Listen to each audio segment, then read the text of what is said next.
আল্লাহ রাসূল এতিমদের ব্যাপারে বলছেন, যদি কোনো এতিম ব্যক্তির মাথায়, কোনো এতিমের মাথায় যদি কোনো ব্যক্তি সহানুভূতি দেখিয়ে, মহব্বত দেখিয়ে, মায়া দেখিয়ে, নেক নজরে তার মাথায় হাত রাখে, হাত বোলায়া দেয়, তার হাতের নিচে যতটা চুল পড়বে আল্লাহ রাসূল বলেন তার ততটা জীবনের গুনাহ আমি আল্লাহ মাফ করে দিব। তাহলে এতিমদের মাথায় হাত বোলানোর সব আছে না নাই? কোন স্বার্থের জন্য না বিনা স্বার্থে?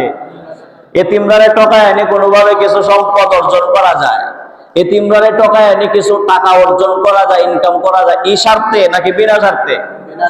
বিনা স্বার্থে। আমি প্রথম বলছি নেক নজরে, নেক নজরে, সহানুভূতির নজরে, মায়ার নজরে, মহব্বতের নজরে যারা হাত রাখবে তাদের হাতের নিচে যতগুলা চুল পড়বে তাদের ততটা জীবনের গুনাহ আল্লাহ মাফ করে দিবে। তাহলে এতিমদের সাথে সৎ ব্যবহার করার দরকার আছে না নাই? আছে।